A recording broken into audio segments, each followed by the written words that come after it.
Hello दोस्तों, कैसे हैं आप सभी। उम्मीद करते हैं आप सभी स्वस्थ होंगे, मस्त होंगे और पढ़ाई भी बहुत ज़बरदस्त तरीके से कर रहे होंगे। ठीक है, चलिए आज के इस वीडियो में हम सब देखने वाले हैं झारखंड बोर्ड कक्षा 10वीं विद्यार्थियों के लिए साइंस का मोस्ट इम्पॉर्टेंट ऑब्जेक्टिव प्रश्नों को आज के इस वीडियो में देखेंगे। तो आप लोग वीडियो में शुरू से लेकर अंत तक बने रहिएगा, जो कि साइंस का आप सभी का जो है 20 फरवरी का फाइनल एग्जाम है। ठीक है, तो देखा जाए तो आप सभी का एग्जाम बहुत ही नज़दीक है। इस समय आप सभी को अच्छे तरीके से पढ़ाई करना चाहिए। ठीक है, चलिए चैप्टर वाइज क्लास प्रत्येक दिन चलने वाला है। तो अगर चैनल पर पहली बार आए हैं तो चैनल को सब्सक्राइब करके जरूर रख लीजिएगा। ठीक है, चलिए वीडियो को स्टार्ट करते हैं। चलिए आज हम सब देखने वाले हैं चैप्टर 10, जिसमें प्रकाश का परावर्तन तथा अपवर्तन। ठीक है, यानी कि प्रकाश का परावर्तन तथा अपवर्तन से जितना भी इम्पोर्टेंट ऑब्जेक्टिव प्रश्न बन सके इस वीडियो में कवर करेंगे। ठीक है, तो आप लोग वीडियो में अंत तक बने रहिएगा। ठीक है, चलिए और इस वीडियो को अपने दोस्तों सगे संबंधियों के पास शेयर जरूर कीजिएगा। ठीक है, चलिए वीडियो को आगे बढ़ाते हैं।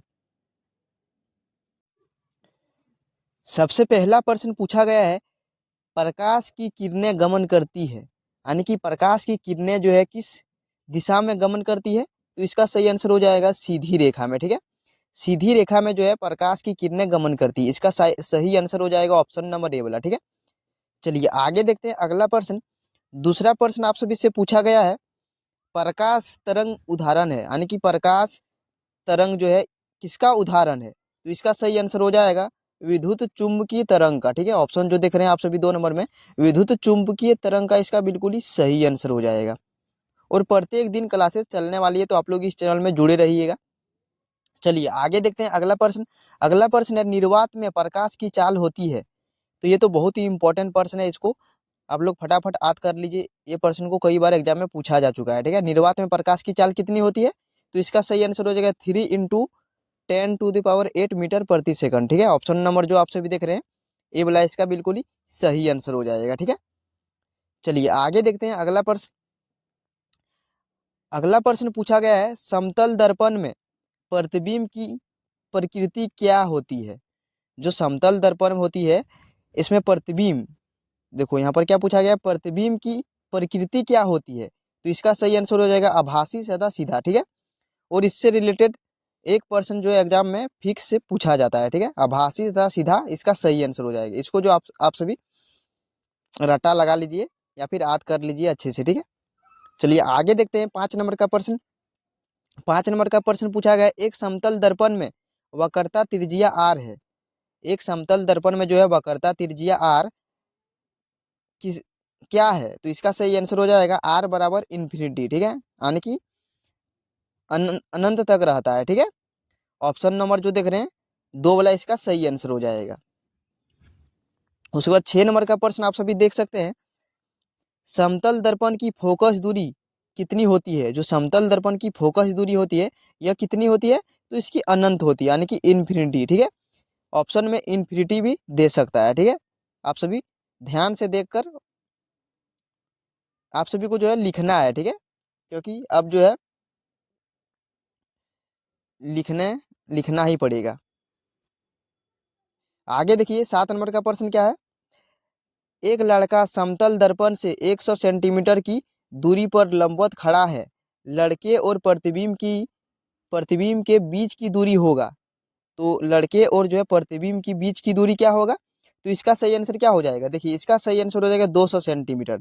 क्योंकि देखिए लड़के और प्रतिबिंब, यहाँ आप सभी को बोला जा रहा है एक लड़का जो है समतल दर्पण से 100 सेंटीमीटर की दूरी पर लंबवत खड़ा है। ठीक है, यानी कि ये रहा दर्पण, ये रहा दर्पण और यहाँ पर लड़का अगर खड़ा रहेगा, उसके बाद प्रतिबिंब इसका जो बनेगा तो 100 सेंटीमीटर और आगे बनेगा। ठीक है, यानी कि 100 प्लस 100 यानी कि 200 सेंटीमीटर इसका सही आंसर हो जाएगा। ठीक है, चलिए आगे देखते हैं अगला प्रश्न। 8 नंबर का प्रश्न यहाँ पर आप सभी देख सकते हैं, प्रकाश के परावर्तन के कितने नियम है। देखिए प्रकाश के परावर्तन के 2 नियम है, जो कि आप सभी को पहले ही बताएं। चैप्टर का नाम ही रखा गया है परावर्तन तथा अपवर्तन। ठीक है, परावर्तन तथा अपवर्तन प्रकाश के 2 नियम होते हैं और सब्जेक्टिव में इस प्रश्न को पूछा जाता है। उसके बाद देख सकते हैं आगे प्रश्न क्या है, परावर्तन के नियम लागू होते हैं। जो परावर्तन के नियम है यह किस पर लागू होते हैं? तो इसका सही आंसर हो जाएगा सभी परावर्तक पृष्ठों पर। ठीक है, सभी परावर्तक पृष्ठों पर इसका सही आंसर हो जाएगा। ठीक है, और अभी तक आप सभी का जो है model paper, official model paper नहीं जारी किया गया है, और मॉडल पेपर को जो है लगभग एग्जाम के 45 दिन, एग्जाम से ठीक 45 दिन पहले जारी किया जाता है। ठीक है, तो अभी आप सभी का ऑफिशियल मॉडल पेपर नहीं आया, जैसे ही आएगा उसका भी सोल्यूशन किया जाएगा। उसके बाद प्रीवियस ईयर का मॉडल पेपर अपलोड किया जाएगा इस चैनल के माध्यम से। ठीक है, चलिए आगे देख सकते हैं 10 नंबर का प्रश्न क्या है। 10 नंबर का प्रश्न है, गोली दर्पण के ज्यामिति केंद्र को क्या कहते हैं? जो गोली दर्पण के ज्यामिति केंद्र है इसको क्या कहा जाता है? इसको ध्रुव कहा जाता है। ठीक है, तो ये सब आप सभी को याद करना पड़ेगा। ठीक है, आगे देख सकते हैं अगला प्रश्न क्या है, ध्रुव और वक्रता केंद्र को मिलाने वाली रेखा को क्या कहते हैं? ध्रुव और वक्रता केंद्र को मिलाने वाली रेखा को क्या कहते हैं? इसको कहा जाता है मुख्य अक्ष। ठीक है, ऑप्शन नंबर जो देख रहे हैं ए नंबर, मुख्य अक्ष इसका सही आंसर हो जाएगा। चलिए थोड़ा जल्दी जल्दी क्वेश्चन को देख लेते हैं। ठीक है, क्योंकि आप सभी का टाइम बहुत ही इम्पोर्टेंट है, ज़्यादा टाइम को नहीं लेंगे। उसके बाद आगे देख सकते हैं अगला प्रश्न, किसी गोली दर्पण की फोकस दूरी उसकी वक्रता त्रिज्या की क्या होती है? तो ये तो सभी को पता होगा, आधी होती है। ठीक है, आप सभी को सूत्र पता ही होगा, एफ बराबर क्या होता है, R/2, आप सभी को पता ही होगा ना। चलिए आगे देख सकते हैं अगला प्रश्न है, अभिसारक दर्पण है, अभिसारक दर्पण कौन है? तो इसका सही आंसर हो जाएगा उत्तल दर्पण। ठीक है, उत्तल दर्पण इसका सही आंसर हो जाएगा। चलिए आगे देख सकते हैं अगला प्रश्न, थोड़ा धुंधला है आप सभी, अगर आप सभी को अगर धुंधला दिख रहा है तो आप सभी क्वालिटी 360p में कर लीजिए। ठीक है, यहाँ पर क्वेश्चन दिया है, गोली दर्पण की फोकस दूरी एवं वक्रता त्रिज्या में क्या संबंध है? जो कि आप सभी को अभी बताएं। यहाँ पर आप सभी देख सकते हैं, यहाँ पर जो है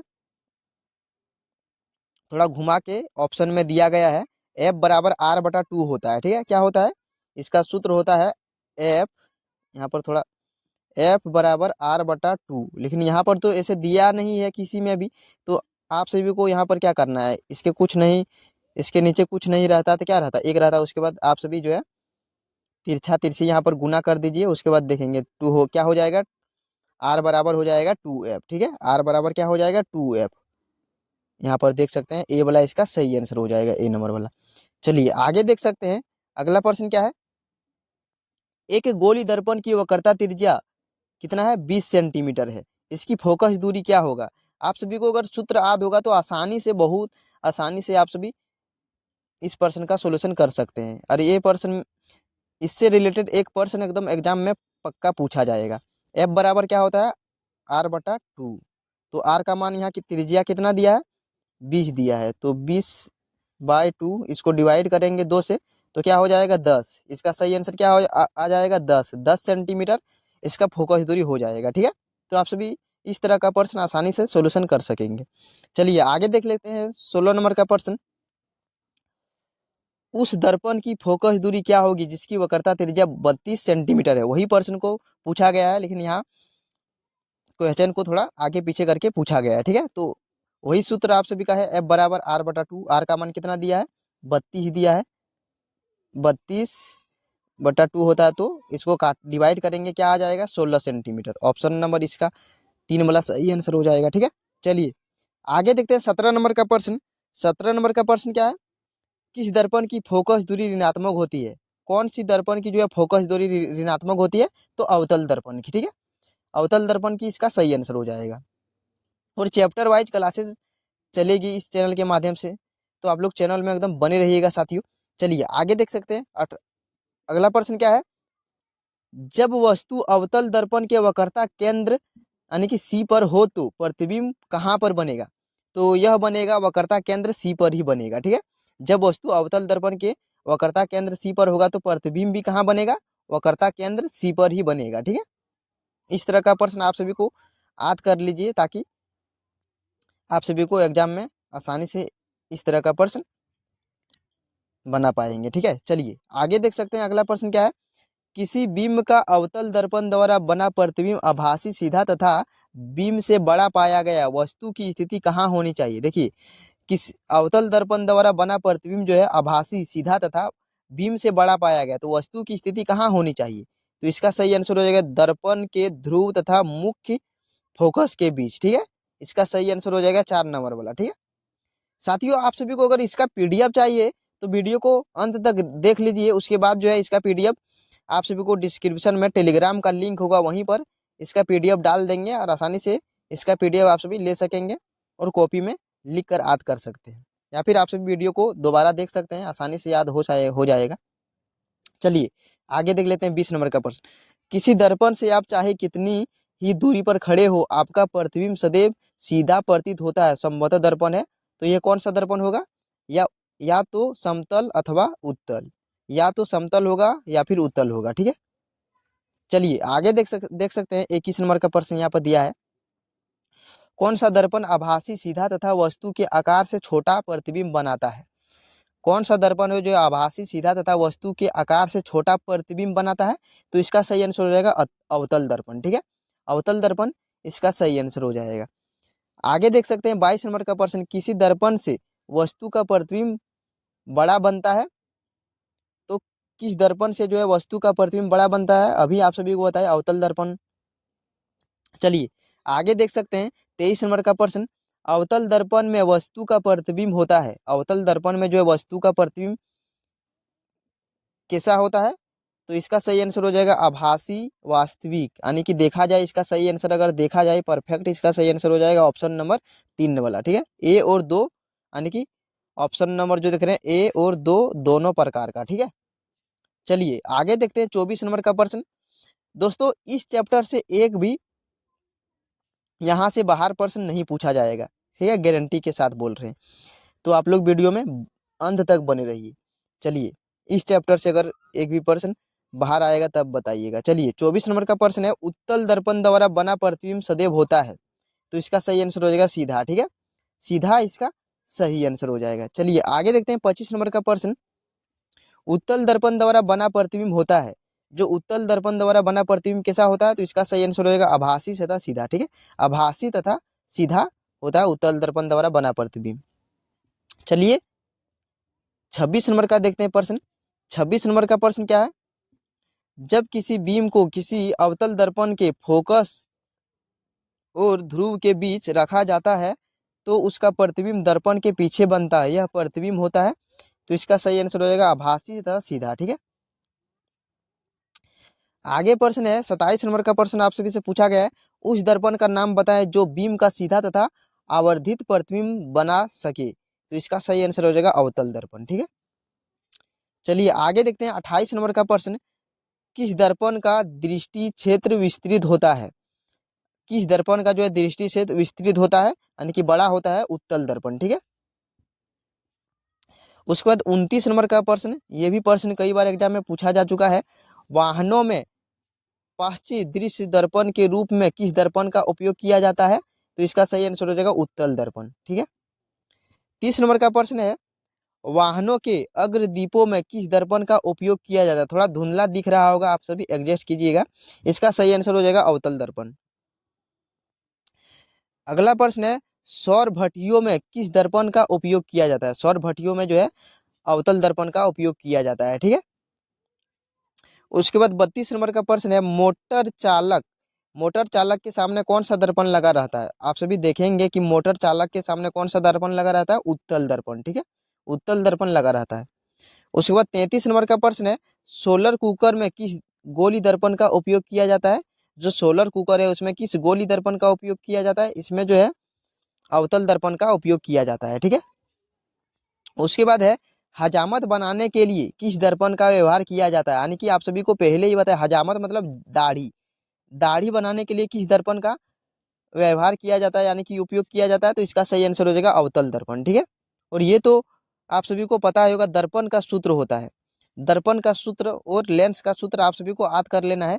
दर्पण का सूत्र क्या होता है? देखिए दर्पण का सूत्र होता है 1/v plus 1/u plus, sorry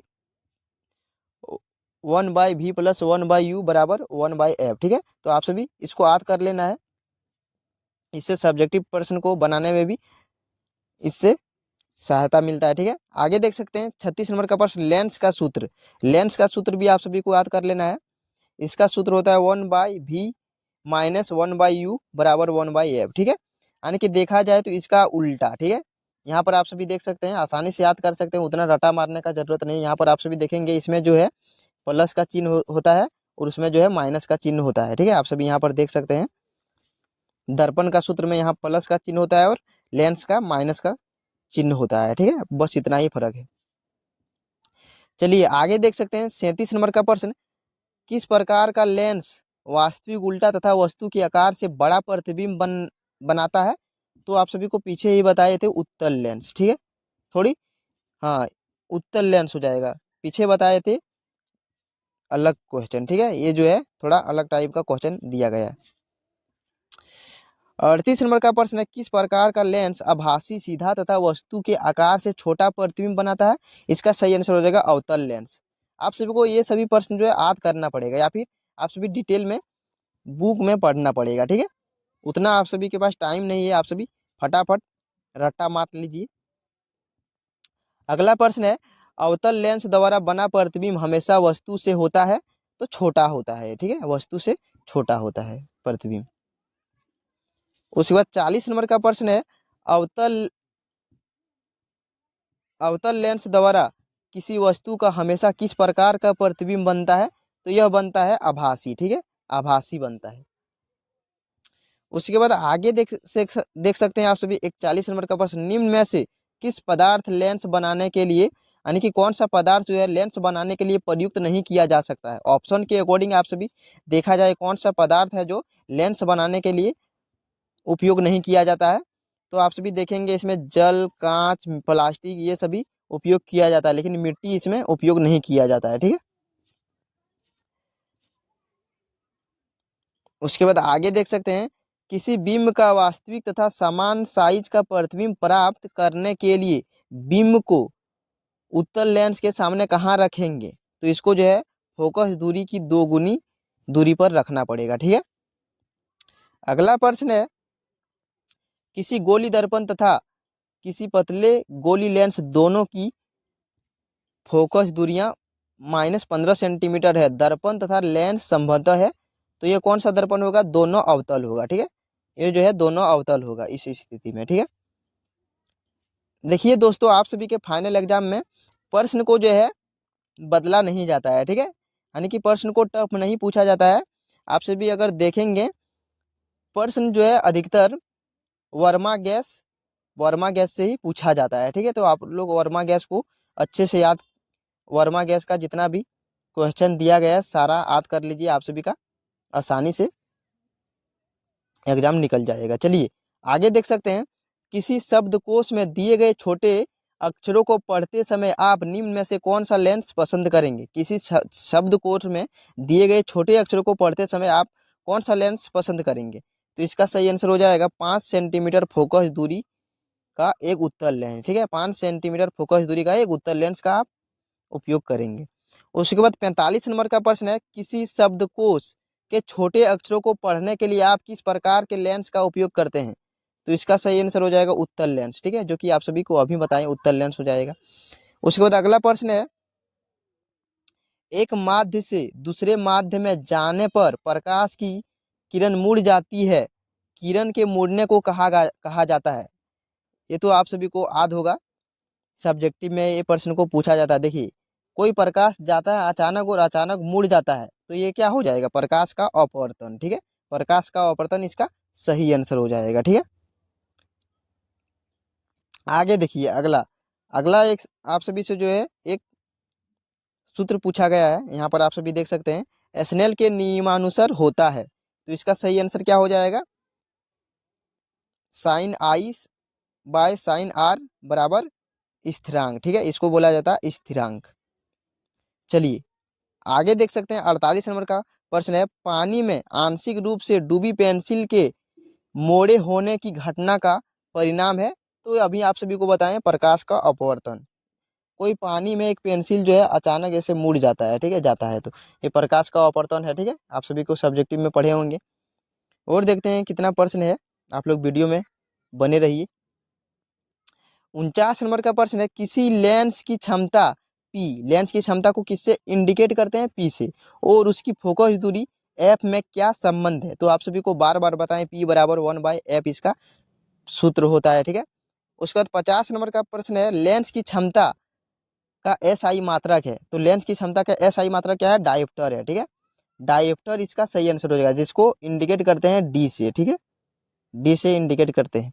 उसके बाद 51 नंबर का प्रश्न है, निम्न में से किसका मात्रक डायोप्टर है? घुमा दिया प्रश्न को, लेंस की क्षमता का SI मात्रक डायोप्टर है, ठीक है। उसके बाद देख सकते हैं कुछ खाली घर का प्रश्न है, गोली दर्पण की फोकस दूरी उसकी वक्रता त्रिज्या की आधी होती है, ठीक है। एक अवतल दर्पण की वक्रता त्रिज्या R है और उसकी फोकस दूरी F है, तो इसका सूत्र क्या होता है? F बराबर R/2 होता है, ठीक है।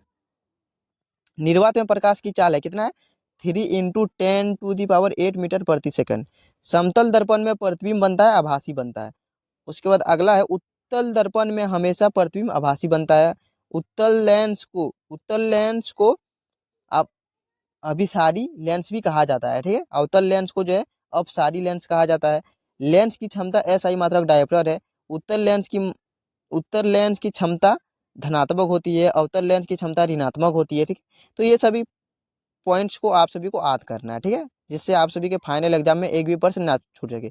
चलिए मिलते हैं अगले चैप्टर में, और चैप्टर वाइज क्लासेस प्रत्येक दिन चलने वाली है, तो चैनल पर आप सभी बने रहिएगा। चलिए मिलते हैं अगले वीडियो में, तब तक के लिए जय हिंद, जय भारत।